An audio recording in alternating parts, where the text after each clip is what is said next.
South India shopping mall kilo sale అభిమానుల కోరికపై శ్రావణంలో కూడా ఆషాఢం ధరలకి.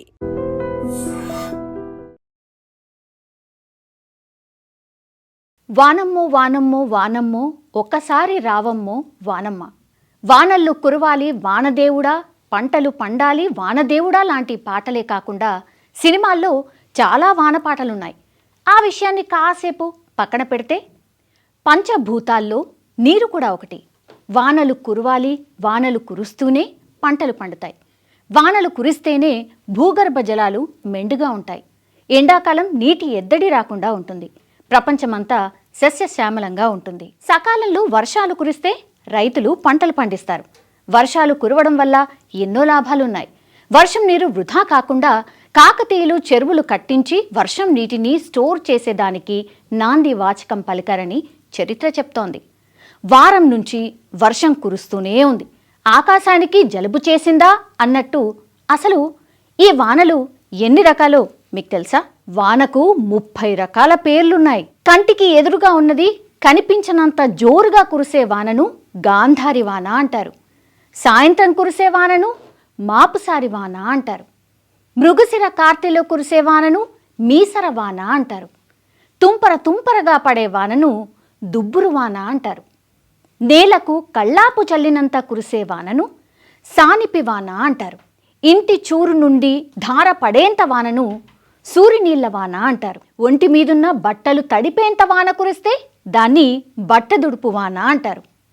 వ్యవసాయంలో ఒక నాగలి సాలుకు సరిపడా కురిసే వానను సాలువాన అంటారు.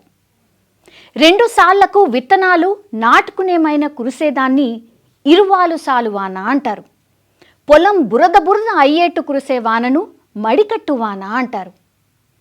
కుండతో కుమ్మిరించినంత పెద్దగా పడ్డ వానను కుండపోత వాన అంటారు. నిడవకుండా కురిసే వానను ముసురు వాన అంటారు. ఎడతెగకుండా కురిసే వానను దరోదరి వాన అంటారు. హోరు గాలితో కూడిన కురిసే వానను బొయ్య బొయ్య గొట్టె వాన అంటారు. వడగండ్లతో కురిసే వానను రాళ్లవాన అంటారు. అక్కడక్కడ కొంచెం కొంచెం కురిసే వర్షాన్ని కప్పదాటు వాన అంటారు. టపటపటప అంటూ కొంచెం సేపు కురిసే వానను తప్పడ తప్పడ వాన అంటారు. రాత్రంతా కురిసి తెల్లారే కనిపించని వానను దొంగవాన అంటారు. రోడ్డు పక్కన గుంతలు నిండేంత పడే వర్షాన్ని కోపులు నిండే వాన అంటారు. ఏడాది పాటు కురిసే వానను ఏకార వాన అంటారు.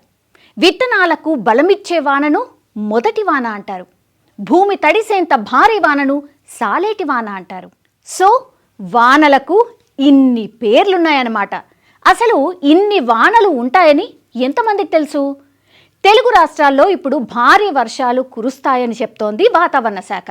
దక్షిణ ఒడిశా, ఉత్తర కోస్తాకు ఆనుకుని వాయువ్య పశ్చిమ మధ్య బంగాళాఖాతంలో ఉపరితల ఆవర్తనం ఏర్పడింది.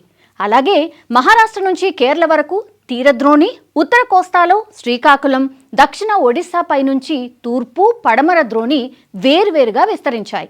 వీటికి తోడు గుజరాత్ నుంచి ఒడిశాలోని గోపాల్పూర్ మీదుగా బంగాళాఖాతం వరకు రుతుపవన ద్రోణి కొనసాగుతోంది. ఈ ప్రభావంతో నైరుతి రుతుపవనాలు చురుగ్గా కదులుతున్నాయి. ఈ ప్రభావంతో 2 రోజులుగా కోస్తాలో అనేక చోట్ల, రాయలసీమలో పలుచోట్ల వర్షాలు పడుతున్నాయి. ఇక తెలంగాణ విషయానికి వస్తే ఊపందుకున్నాయి ఇక్కడ కూడా వర్షాలు. అందరినీ వణికిస్తున్నాయి కూడా. హైదరాబాద్తో పాటుగా అన్ని జిల్లాల్లో వానలు పడుతున్నాయి. మరో 2-3 రోజులు వర్షాలు కురుస్తాయని అప్రమత్తం చేసింది వాతావరణ శాఖ. తెలంగాణలో వానలు జోరందుకున్నాయి. 4-5 రోజులుగా జిల్లాల్లో ఓ మోస్తారు నుంచి భారీ వర్షాలు పడుతున్నాయి. బంగాళాఖాతంలో ఉపరితల ఆవర్తనం, నైరుతి రుతుపవనాల ప్రభావంతో వానలు కురుస్తాయని వాతావరణ శాఖ హెచ్చరించింది. తెలంగాణలోని యాదాద్రి, నాగర్ కర్నూల్, మహబూబాబాద్, సూర్యాపేట, జనగాం, నల్గొండ జిల్లాలో భారీ వర్షాలు పడే అవకాశం ఉందంటున్నారు. ప్రజలు అప్రమత్తంగా ఉండాలని వాతావరణ శాఖ అధికారులు హెచ్చరిస్తున్నారు. మరోవైపు హైదరాబాద్లో శుక్రవారం తెల్లవారుజాము నుంచి ఎడతెరిపి లేకుండా వాన కురుస్తూనే ఉంది. ఈ ప్రభావంతో ఆఫీసులకు కానీ స్కూళ్లకు కానీ వెళ్లే సమయం కావడంతో నగరవాసులు ఇబ్బంది పడుతున్నారు. మరో 2-3 రోజులు వర్షాలు పడే అవకాశం ఉందని అధికారులు చెప్తున్నారు. నైరుతి రుతుపవనాలు చురుగ్గా కదలడంతో వర్షాలు ఊపందుకున్నాయని చెప్తున్నారు. 3 రోజుల పాటు భారీ నుంచి అతి భారీ వర్షాలు పడబోతున్నట్టు సమాచారం. ప్రస్తుతం తెలంగాణ అంతా జడివాన పట్టింది. రోడ్లన్నీ జలమయంగా కనిపిస్తున్నాయి. గుంతలమయంగా మారిపోయాయి. ద్విచక్ర వాహనదారులే కాకుండా పాదచారులకు కూడా ప్రమాదం పొంచి ఉంటుంది కాబట్టి అవసరం ఉంటేనే బయటకు వెళ్ళడం మంచిది. ద్విచక్ర వాహనదారులు జాగ్రత్తగా తమ వాహనాలను నడపాలి. నీళ్లు ఉన్న చోట్ల నెమ్మదిగా వెళ్ళాలి. ఎక్కువ బండ్లు స్కిడ్ అయ్యే అవకాశం ఉంటుంది. అండ్ ఆఫీస్కు వెళ్ళక తప్పదు కాబట్టి ఈ జాగ్రత్తలు పాటించాల్సిందే.